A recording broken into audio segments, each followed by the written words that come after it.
Thank you अभय दुबे साहब। आज के आपके बीच में मुख्य वक्ता के रूप में जो मुखातिब होंगे, डॉक्टर आप जाने पहचाने चेहरे हैं,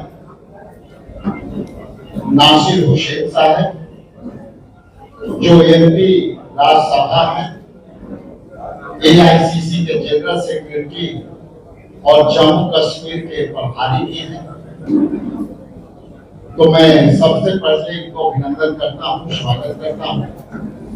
आज के इस मंच पर बिहार विधानसभा में हमारे विधायक दल के नेता सम्मानित शकील अहमद साहब, मंच पर विराजमान हमारे काउंसिल में विधायक काउंसिल के मेंबर और सदन के नेता सम्मानित डॉक्टर मदन मोहन झा जी, मंच पर विराजमान मीडिया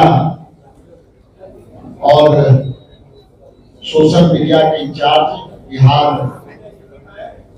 में अभी हम लोग को योगदान दे रहे हैं अभय दुबे साहब, सरवत जहां फातिमा जी जो महिला कांग्रेस के अध्यक्षा भी हैं, शफीउर रहमान जी, हमारे दाहिने तरफ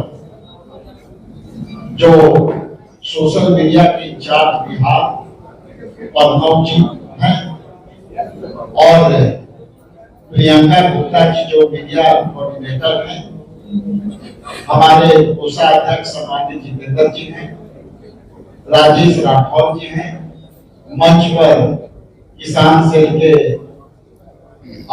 विजय जी हैं, सभी को मैं स्वागत करता हूं। और यहाँ उपस्थित तमाम print media, electronics media, social media और प्रेस छाया का और सभी यहाँ उपस्थित हमारे सम्मानित कार्यकर्ता, मैं सबको बधाई देता हूँ।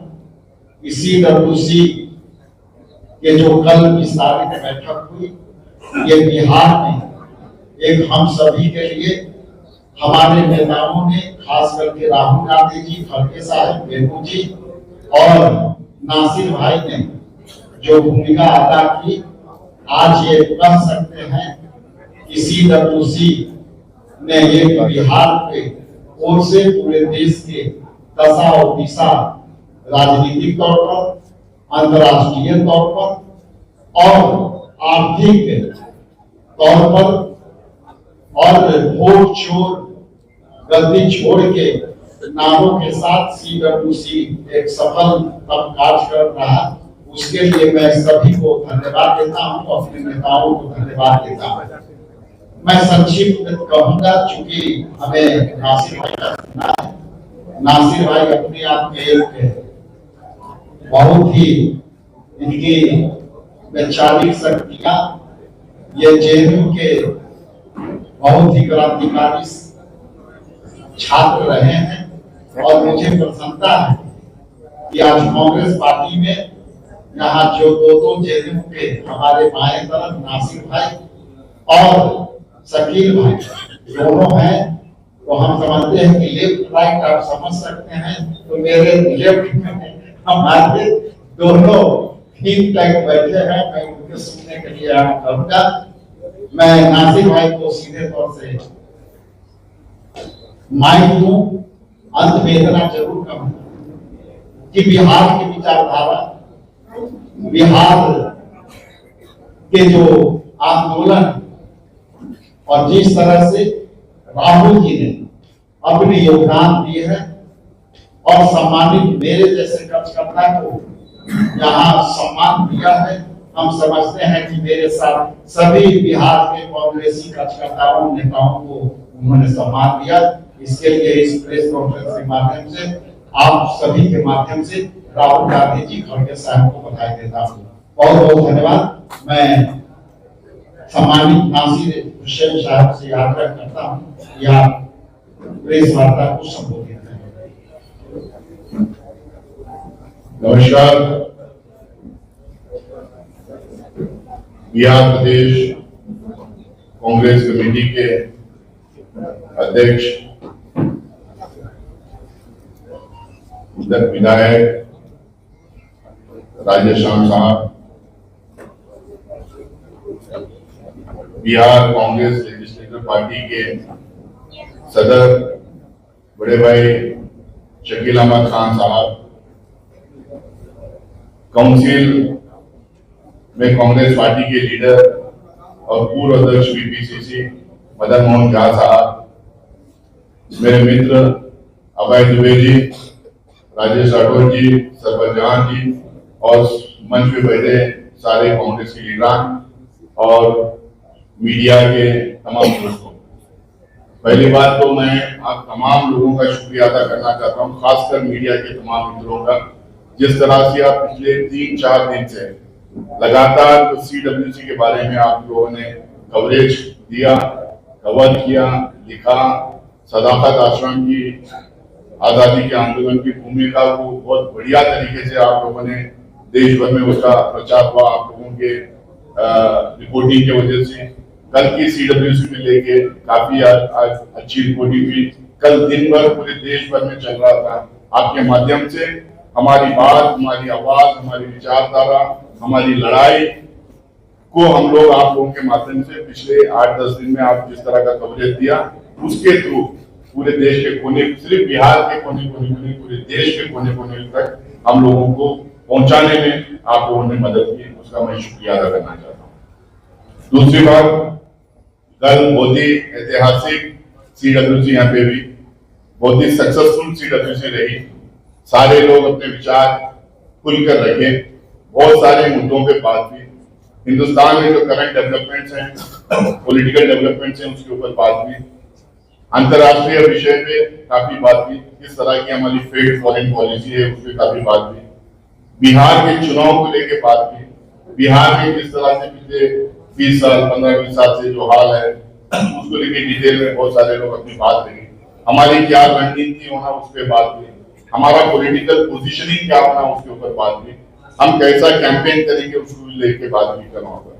लेकिन कल 2 इम्पोर्टेंट इश्यूज जो है देश के सामने, 2 अलग अलग विचारधाराओं की तरफ से सामने आए। एक कांग्रेस और इंडिया अलायंस गठबंधन जो है, उस विचारधारा की तरफ से EBC के लिए एक बड़ा अनाउंसमेंट हुआ। हम लोग एक तरफ जो छोटे छोटे जातियां हैं, जो पिछड़े जातियां हैं, उनको लेकर हमारी क्या सोच रहेगी, उनको क्या सुविधाएं देंगे, उसको लेके रिलीज सारे इंडिया अलायंस के लीडर द्वारा कल एक रिलीज किया गया। दूसरी तरफ उत्तर प्रदेश में सरकार की तरफ से एक ऐसा ऐलान आया, ठीक इसके ऑपोजिट एक ऐसा ऐलान है।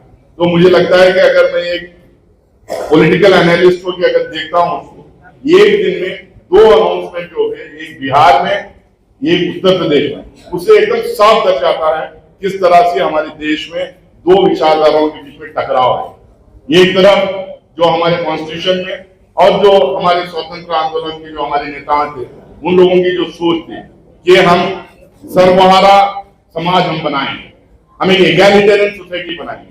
हमारे कॉन्स्टिट्यूशन में हम लोगों ने लिखा है कि हम will work towards an egalitarian society. Step by step हम लोग जो है उसकी तरफ बढ़ेंगे और अल्टीमेटली एक एगैलिटेरियन सोसाइटी हम एस्टैब्लिश करेंगे। और दूसरी तरफ वो लोग हैं जो लोग इस इगैलिटेरियन सोसाइटी की तरफ बढ़ने की तो दूर की बात है, जो ऑलरेडी डिफरेंसेस हैं उसको मिटाना चाहती है, आइडेंटिटीज को मिटाना चाहती है, जो समाज में जो ऊंच नीच जो हो रहा है उसको मिटाने के बजाय उसको बरकरार रखना चाहती है। कल क्या हुआ उत्तर प्रदेश में? उत्तर प्रदेश का एक सरकारी ऑर्डर निकलता है, वो कहते हैं कि आप अपने नाम के आगे अपनी जात नहीं लिख सकते, आप अपनी जात को ग्लोरीफाई नहीं कर सकते, आप कास्ट बेस्ड रैलीज नहीं कर सकते हैं, आप समावेश नहीं कर सकते हैं, आप कोई सेमिनार नहीं कर सकते हैं, आप कोई सिंपोजियम नहीं कर सकते हैं, अपनी जात के बारे में आप बात नहीं कर सकते हैं। लेकिन कौन कह रहे हैं लोग, किस मानसिकता के लोग ये कह रहे हैं, किसकी सरकार है उत्तर प्रदेश में? योगी आदित्यनाथ कौन सी पार्टी के मुख्यमंत्री हैं? और वो सोच इतने दिन से आज भी वो ये हालात उत्तर प्रदेश में और देश में कई कई जगह है, उस सोच की वजह से कि अगर कोई दूल्हा ये घोड़ी पे बैठ के अगर चलना चाहता है चंद कदम तो उसको बैठने नहीं दिया जाता है। पब्लिक वेल में से उसको पानी नहीं पीने दिया जाता है। अगर कोई अपना बैंड बजाना चाहता है अपनी शादियों में अपने बच्चों के लिए, वो जो बैंड चलता है वो बजा गया, अगर किसी मेन रोड से अगर जाता है, पब्लिक रोड से जाता है, उसको मारा जाता है, पीटा जाता है। कई हादसा पूरे देश भर में हम लोगों को सुनने को मिलता है। ऐसी सोच रखने वाले आज ये कह रहे हैं कि आप अपनी जाति को लेके आप कोई समावेश नहीं करेंगे, आप कोई रैली नहीं करेंगे, आप कोई प्रोटेस्ट नहीं करेंगे, आप कोई आंदोलन नहीं खड़ा करेंगे। इसका मतलब ये हुआ कि आज हमें जो कॉन्स्टिट्यूशन हमें जो हक देता है, जो बैकवर्ड को, दलित को, जो मार्जिनलाइज्ड सेक्शन को, कि अपने राइट्स के बारे में अपनी आवाज उठाएं, अपने जो कॉन्स्टिट्यूशन में जो अपने हुकूक दिए गए उसके बारे में आवाज उठाएं, उनके जो डेवलपमेंट हो रहा है देश में उसमें हिस्सेदारी की जो मांग करने के लिए जो आवाज उठाना चाह रहे हैं तो उठा नहीं पा सकेगा इसके बाद में। तो ये दो सोच के बीच में जो टकराव है इसको हम लोगों का समझने की कोशिश है। कांग्रेस एकदम साफ तरीके से मल्लिकार्जुन खड़गे साहब के नेतृत्व में, राहुल गांधी जी के नेतृत्व में कास्ट सेंसस की मांग हम लोगों ने किया है। हम लोगों ने कहा 75 साल की आजादी के बाद में एक एक्सरे होना चाहिए पूरे हमारे समाज का, किसको कितना फायदा हुआ है, किसको फायदा नहीं मिला है, किसको फायदा मिलना चाहिए, किसके पास क्या है, किसको क्या देना चाहिए, इसके बारे में एक्सरे होना चाहिए। हम लोगों ने हमारी गवर्नमेंट के द्वारा तेलंगाना में हम लोगों ने जबरदस्त तरीके का कास्ट सर्वे हम लोगों ने करवाया।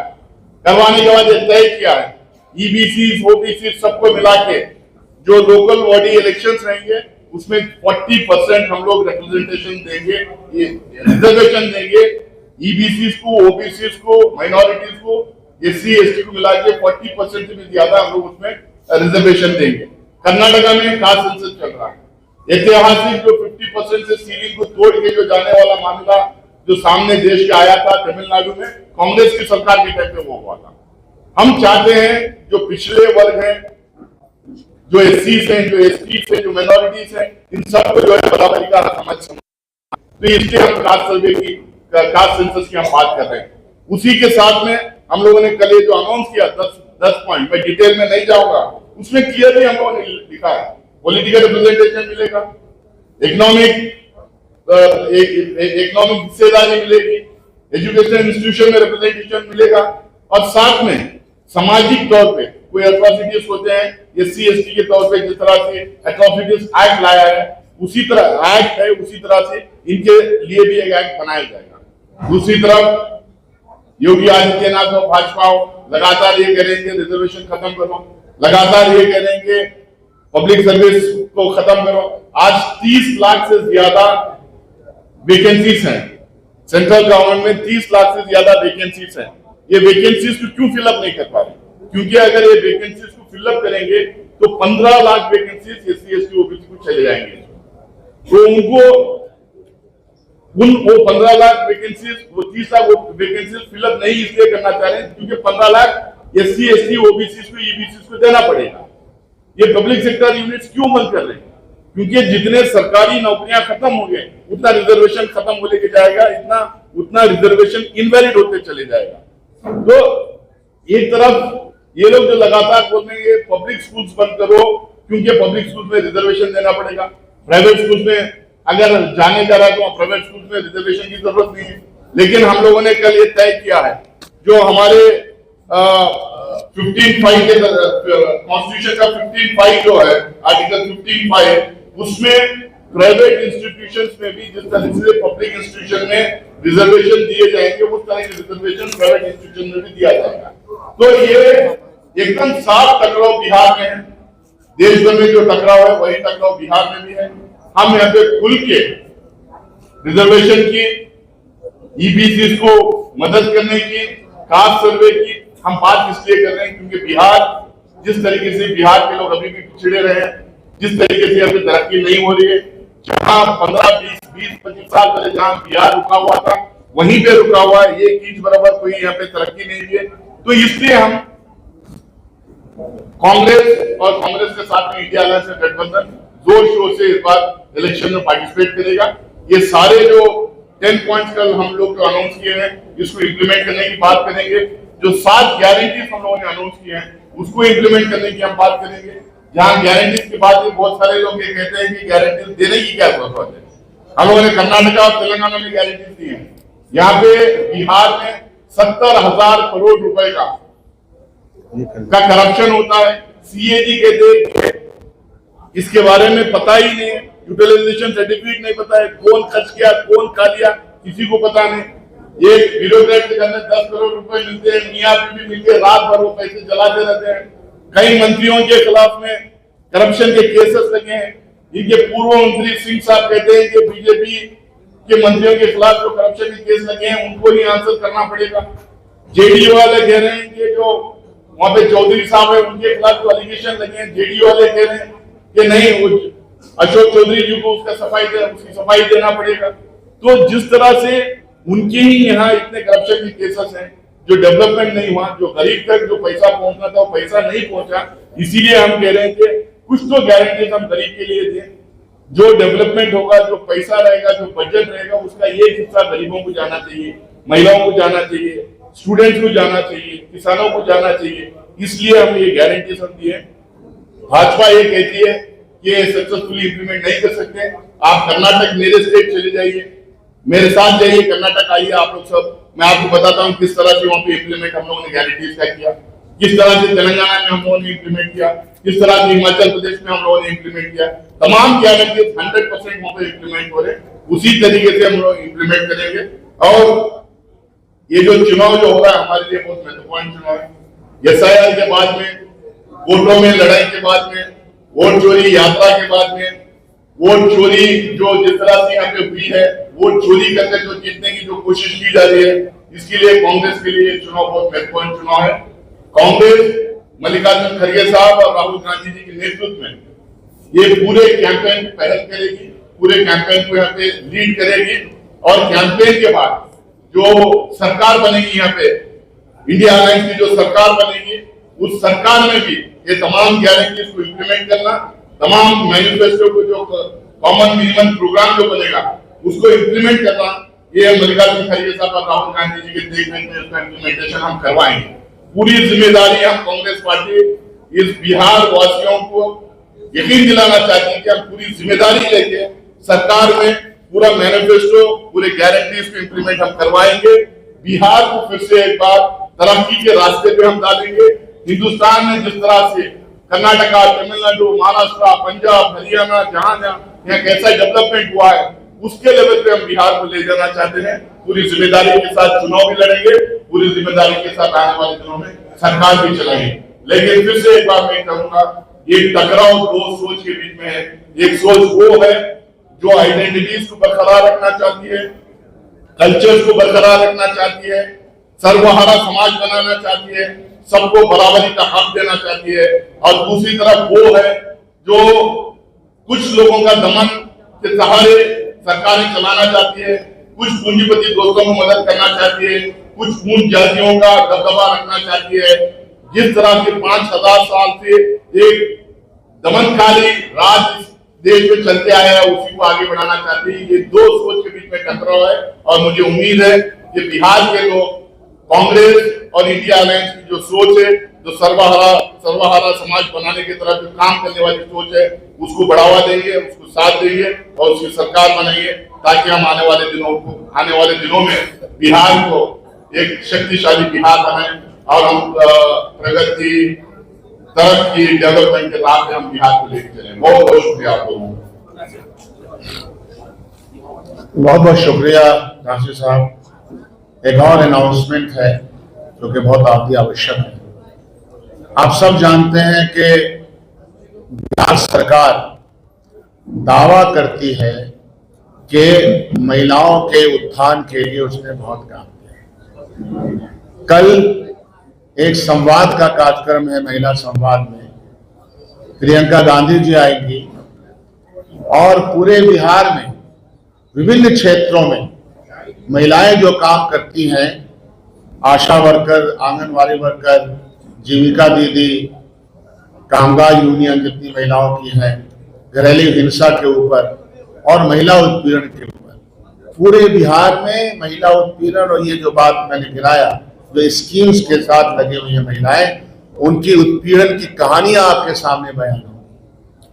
ये जो बड़का झुट्ठा पार्टी के साथ जनता दल यू चल रही है, तो बड़का झुट्ठा पार्टी के साथ जनता दल यू का क्या मामला बिहार में है, महिलाओं के प्रति क्या सम्मान है, वो सब हमको और आपको मालूम है। हमको याद है एक बच्ची जिसको मुजफ्फरपुर में जो घटना घटी, उसको लेकर के अध्यक्ष जी यहाँ पहुंचे, आप सब लोगों के सामने कि पीएमसीएच में गुहार लगाते रहे, दाखिला नहीं मिला, उसके बाद बच्ची दूसरे दिन सुबह उसकी डेथ हो जाती है। ऐसी न जाने कितनी घटनाएं यहाँ हैं जो महिला उत्पीड़न के ऊपर हैं, केसेस नहीं होते और स्कीम्स के साथ महिलाओं के साथ जो दुर्व्यवहार है, उनके पैसे नहीं बढ़ाए गए, वो बहुत ही खस्ता हालत में रहते हैं। तो इनके साथ कल प्रियंका गांधी जी का संवाद है और ये जो महिला ग्रुप है ये सब उसमें रहेंगे 12 बजे दिन में, और कल ही 3 बजे मोतिहारी में आदरणीय माननीय प्रियंका गांधी जी का जलसा आम से वो खिताब करेंगी। ये 2 अनाउंसमेंट हम करने थे। कुछ प्रश्न है आप लोगों के? असल लगता तो हमारे नेता नासिर जी यहाँ मौजूद हैं, वो सवाल ले लेंगे, वो आपको बता देंगे। पहले सवाल वो बता देंगे। बिहार सरकार के अलग उद्योग सुना रहे हैं, कैगे ने अनुमान लगाया है कि बिहार में 70,000 करोड़ का घोटाला हुआ है। शिक्षा विभाग, पंचायत विभाग, कई ऐसे विभाग है जहाँ पे पैसों का घोटाला हुआ है।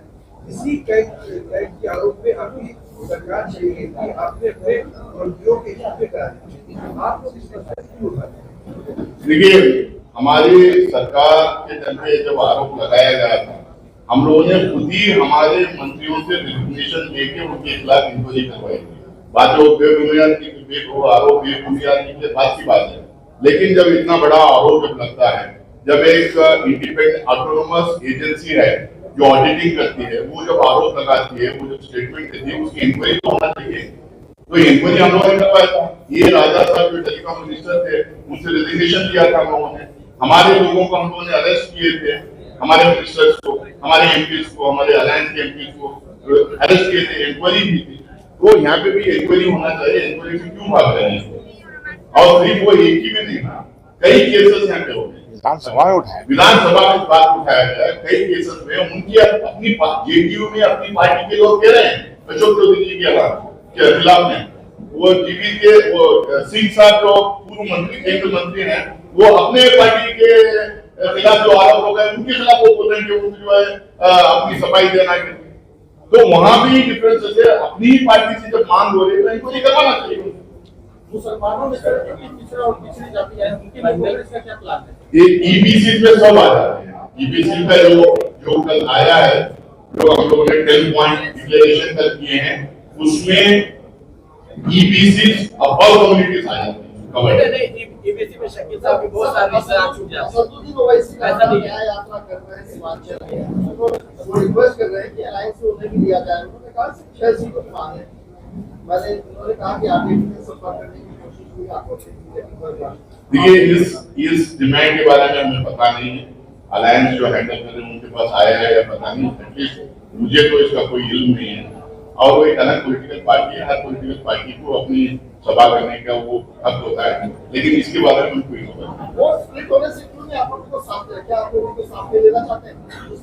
जो लोग अलायंस हैंडल कर रहे हैं, जो लोग अलायंस देख रहे हैं, उनके पास क्या इंफॉर्मेशन है, किससे बातचीत हो रही है, वो हमें पता नहीं है।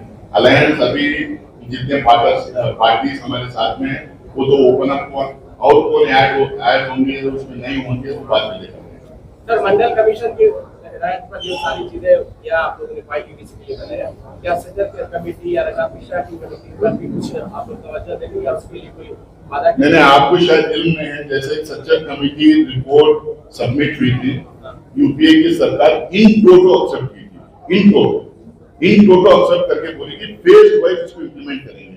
और जहां जहां कांग्रेस की सरकारें हैं, जहां जहां इंडिया अलायंस पार्टीज की सरकारें हैं, फेज वाइज उसका इम्प्लीमेंटेशन हो रहा है।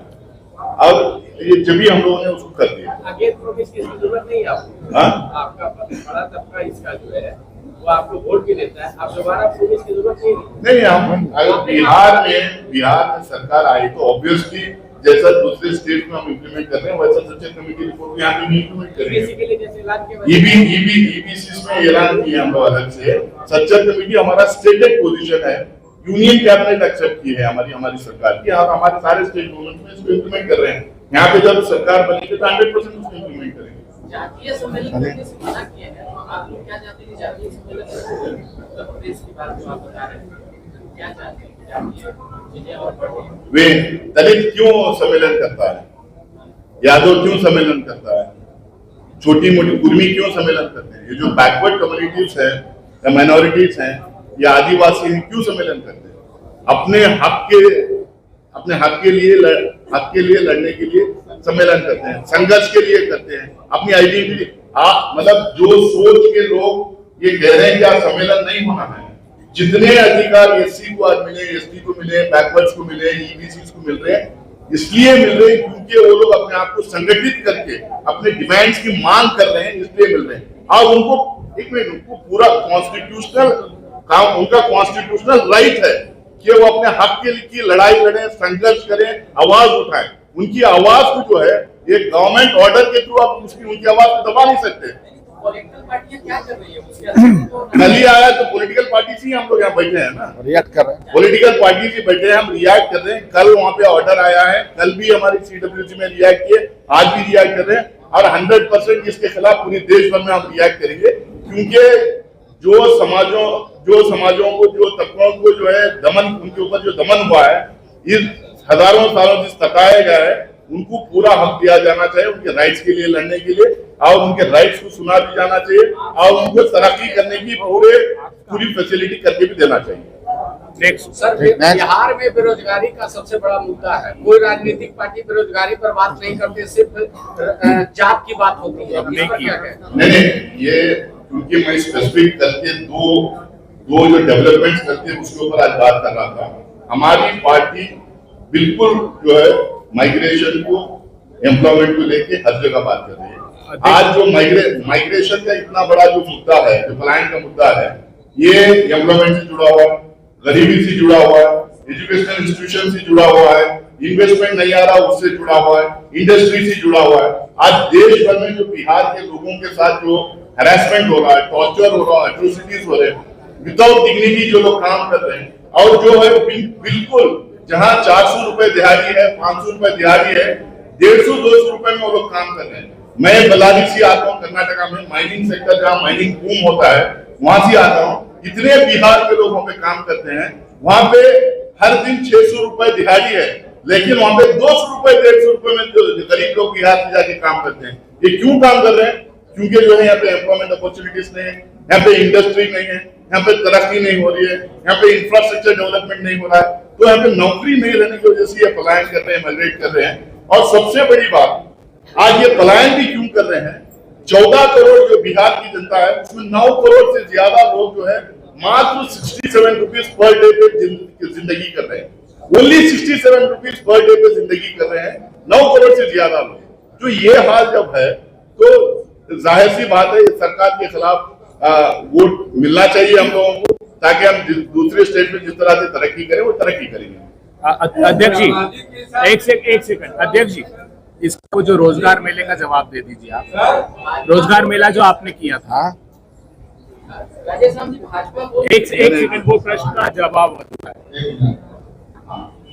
आपने कहा कि